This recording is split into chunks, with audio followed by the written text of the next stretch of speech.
अस्सलामु अलैकुम वरहमतुल्लाहि वबरकातुहु। नहमदुहु व नुसल्ली अला रसूलिहिल करीम। अम्मा बअदु फ़अऊज़ु बिल्लाहि मिनश शैतानिर रजीम। रब्बिश्रह ली सदरी व यस्सिर ली अमरी वहलुल उक़दतम मिन लिसानी यफ़क़हू क़ौली। रब्बि यस्सिर व ला तुअस्सिर व तम्मिम बिल खैर। अऊज़ु बिल्लाहि मिनश शैतानिर रजीम। बिस्मिल्लाहिर्रहमानिर्रहीम। इब्न माजा की हदीस है।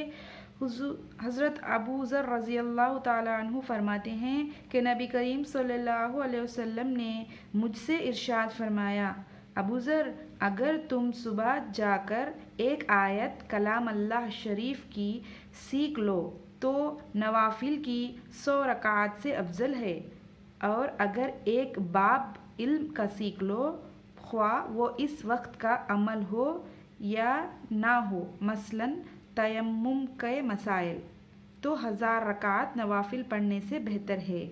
यानी कलाम अल्लाह का एक आयत सीखने से 100 रकात के नवाफिल नमाज से भी अफजल है। ठीक है, इसीलिए अल्लाह की रज़ा के लिए बशर्त है कि हमारे दिल में सिर्फ़ इखलास होनी चाहिए, ताकि अल्लाह की कलाम को हम सही अदा करें। इसलिए हमें सीखना चाहिए, अल्लाह की रज़ा हासिल करने के लिए सीखना चाहिए। अपनी नीयत को दुरुस्त करें। उम्मीद है आप सब खैरियत से हैं। हम सब अल्हम्दुलिल्लाह खैरियत से हैं। तो आज का हम अपना सबक शुरू करेंगे। उससे पहले मैं पूछना चाहूँगी कि क्या आपने कल का जो सबक हमने पढ़ा था हुर्फ़े मद्दा का पहला हिस्सा, तो क्या आपने इसको मश्क किया है?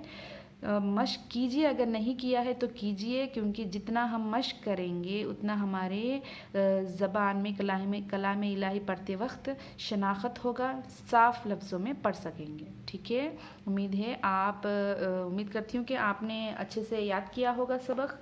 आज हमारे सबक की तरफ चलते हैं। हमारा सबक है आज हुर्फ़े मद्दा का दूसरा। 3 है ना हुर्फ़े मद्दा में, अलिफ या वाव।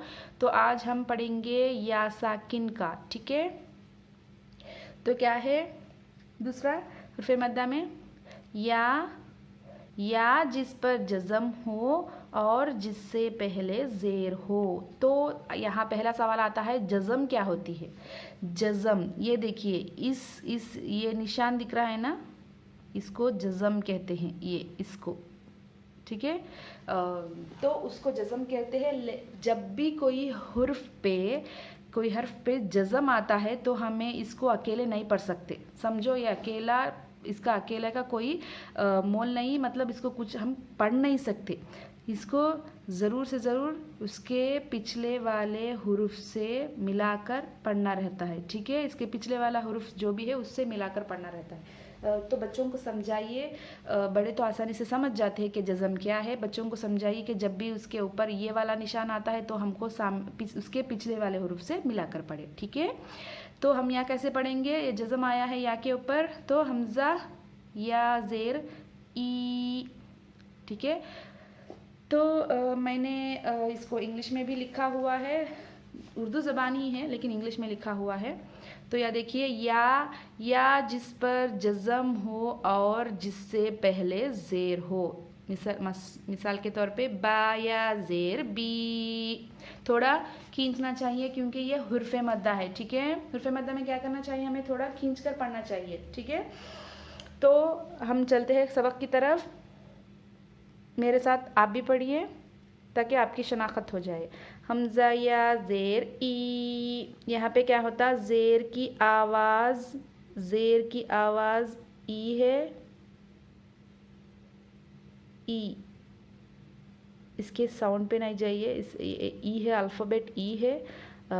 आप अगर हिंदी जानते हैं तो ई है। ठीक है, ये ज़ेर की आवाज़ ई है, और इसी तरह ये क्या है? ये हर्फ ई, इसकी आवाज़ भी ई है। ठीक है, अगर हम दोनों को मिला देंगे, ये ई और ये ई, तो आ जाएगा ई। ठीक है, समझ में आ गई ना। इसकी आवाज़ ई है और इसकी आवाज़ ई और ई को मिला देंगे तो ई हो जाएगा। चलिए मेरे साथ आप भी पढ़िए। हमज़ा या ज़ेर ई, बा या ज़ेर बी, ता या ज़ेर ती, सा या ज़ेर सी। उम्मीद है आप लोग सा सही तरीके से पढ़ रहे होंगे। सा के लिए जीभ थोड़ी सी बाहर आनी चाहिए, अपनी ज़ुबान थोड़ी सी बाहर आनी रहती है, ठीक है। जीम या ज़ेर जी, हा या ज़ेर ही, खौ या ज़ेर खी, दाल या ज़ेर दी, ज़ाल या ज़ेर ज़ी। इसके लिए भी, ज़ाल के लिए भी अब हमारी ज़ुबान थोड़ी सी बाहर आनी रहती है और इसकी आवाज़ नरम होती है।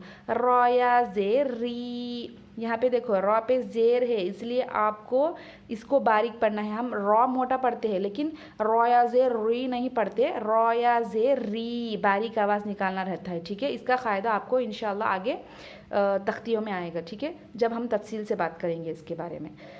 ज़ा या ज़ेर ज़ी, सीन या ज़ेर सी, शीन या ज़ेर शी, सौद या ज़ेर सी, दौद या ज़ेर दी, तो या ज़ेर ती, ज़ो या ज़ेर ज़ी, आइन या ज़ेर ई, गैन या ज़ेर गी, फा या ज़ेर फ़ी, क़ाफ या ज़ेर क़ी, काफ या ज़ेर की, लाम या ज़ेर ली, मीम या ज़ेर मी, नून या ज़ेर नी, वाव या ज़ेर वी, हा या ज़ेर ही, हमज़ा या ज़ेर ई, या ज़ेर जी।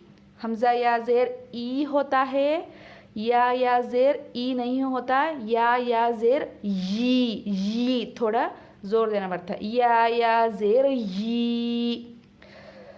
चलिए अब यहाँ से शुरू करते हैं।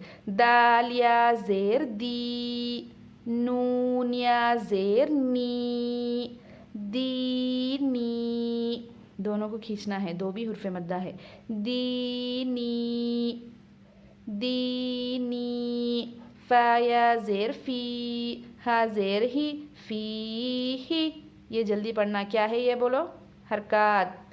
फ़ी ही, हमज़ा ज़बर आ, रौ ज़ेर री, आरी, नून या ज़ेर नी, आरिनी, काफ ज़ेर की, ता अलिफ ज़बर ता, कीता, बा या ज़ेर बी, किताबी,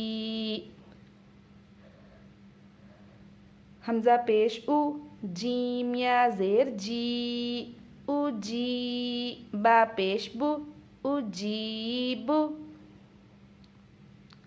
उजीबु, उजीबु, या पेश यू, वाव अलिफ ज़बर वा, युवा, रौ या ज़ेर री, युवारी, युवारी, युवारी, मीम ज़बर मा, फ़ा अलिफ ज़बर फ़ा, मफ़ा, ता या ज़ेर ती, मफ़ाती, हा पेश हु, मफ़ातीहु, रौ मफ़ातीहु, मफ़ातीहु,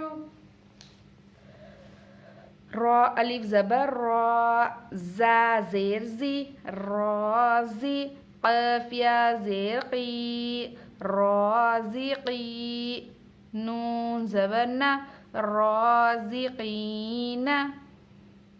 रॉ को पुर पढ़ना है, क्या आया है यहाँ पे, ज़बर आया है ना, इसीलिए रॉ को पुर पढ़ें। रौज़िक़ीना, रौज़िक़ीना, आइन ज़ेर ई, बा अलिफ ज़बर बा, ईबा, दाल या ज़ेर दी, ईबादी, ईबादी, ईबादी, आइन ज़बर आ, ज़ाल अलिफ ज़बर ज़ा, अज़ा, बा या ज़ेर बी, अज़ाबी, अज़ाबी, अज़ाबी, ता ज़बर ता, मीम अलिफ ज़बर मा, तमा, सा या ज़ेर सी, तमासी, लाम पेश लू, तमासीलु, तमासीलु, तमासीलु, मीम ज़बर मा, क़ाफ अलिफ ज़बर क़ा, मक़ा, दाल या ज़ेर दी, मक़ादी, रॉ पेश रू, मक़ादीरु, मक़ादीरु, मक़ादीरु, हमज़ा ज़बर आ, ख़ा या ज़ेर खी, अखी, हा ज़ेर ही, अखीही, अखीही, अखीही, बा ज़बर बा, नून या ज़ेर नी, बनी, हा ज़ेर ही, बनीही, बनीही, बनीही। चलिए इजरा की तरफ चलते हैं। याद है ना इजरा? या जिस पर जज़म हो और उससे पहले ज़ेर हो, या के ऊपर क्या है? जज़म और उससे पहले ज़ेर हो, उसको उर्फ़े मद्दा कहते हैं। या आप इस तरह याद रखें, ज़ेर की आवाज़ ई है, ई की आवाज़ ई है, दोनों मिलाने पर ई खींची जाती है, लंबी आवाज़ आती है, दी खींची जा रही है, खींच रहे हैं हम लोग, तो उसको हुर्फ़े मद्दा कहते हैं। ठीक है, हुर्फ़े मद्दा इसको भी खींच कर पढ़ते हैं। ई नून या ज़ेर नी, ज़ेर की आवाज़ ई है, या की आवाज़ ई है, आवाज़ साउंड। ठीक है, ई, फी ही, फा या ज़ेर फ़ी, हुर्फ़े मद्दा है क्योंकि हम खींच रहे हैं। ठीक है, या साकिन से पहले ज़ेर हो, या कहो, या जिस पर जज़म हो और उससे पहले ज़ेर हो, इसको क्या कहते हैं? हुर्फ़े मद्दा। ठीक है, हाज़िर ही, हरकत अकेला है, ज़ेर है। ठीक है, हुर्फ़े मद्दा, हरकत, हरकत, हरकत, हुर्फ़े मद्दा, हरकत, हुर्फ़े मद्दा, हुर्फ़े मद्दा, हरकत, हुर्फ़े मद्दा, हरकत, हरकत, हुर्फ़े मद्दा, हुर्फ़े मद्दा, हरकत, हुर्फ़े मद्दा, हुर्फ़े मद्दा, हरकत, हुर्फ़े मद्दा, हरकत, हुर्फ़े मद्दा, हरकत, हरकत, हुर्फ़े मद्दा, हुर्फ़े मद्दा, हरकत, हुर्फ़े मद्दा, हुर्फ़े मद्दा, हरकत, हुर्फ़े मद्दा, हुर्फ़े मद्दा, हरकत, हरकत, हुर्फ़े मद्दा, हुर्फ़े मद्दा, हरकत, हरकत, हुर्फ़े मद्दा, हरकत, हरकत, हुर्फ़े मद्दा, हरकत। अगर आपको इजरे में कोई भी समझ में नहीं आती है बात, तो आप कमेंट सेक्शन में कमेंट कीजिए, इंशाल्लाह मैं आपको आपके कमेंट के रिप्लाई करूँगी, आपको समझाने की कोशिश करूँगी। तो इसमें एक और बात याद रखिए, रॉ जहाँ पे भी आता है, अगर रॉ पे ज़बर आता है तो पुर पढ़िए, अगर ज़ेर आती है तो बारीक पढ़िए। जैसे यहाँ पे पढ़ते हैं आरी नी, और रुई नहीं पढ़ना है, आरी नी। ठीक है, यहाँ पे देखो रॉ के ऊपर ज़बर आया तो उसको पुर पढ़े, रॉज़िक़ीना। ठीक है, इसी तरह अगर पेश भी आता है तो आपको पुर ही पढ़ना है, रॉ, मक़ादीरु। ठीक है ना, आज का सबक यही तक है। हम कल हुर्फ़े मद्दा में वाव साकिन के सबक पढ़ेंगे। अल्लाह ताला हमारे इस पढ़ने को आसान करे, अल्लाह ताला हमारे इस पढ़ने को कबूल फरमाए। हम अपना नियत दुरुस्त करते, पढ़ा अल्लाह के लिए रहे, हम पढ़ अल्लाह के लिए रहें। ठीक है, हम इखलास के साथ पढ़ते हैं। आप ये सबक ज़्यादा से ज़्यादा मश्क करें और इस वीडियो को उन सब लोगों को शेयर करें जो आप जिनको जानते हैं, उनको शेयर करें ताकि वो भी इल्म हासिल करें। ठीक है, आपके दुआओं में मुझे ज़रूर से ज़रूर याद रखिए। अल्लाह ताला आपके पढ़ने को भी कबूल फरमाए, हमारे पढ़ाने को भी कबूल फरमाए। आमीन सुम आमीन। अस्सलामु अलैकुम वरहमतुल्लाहि वबरकातुहू।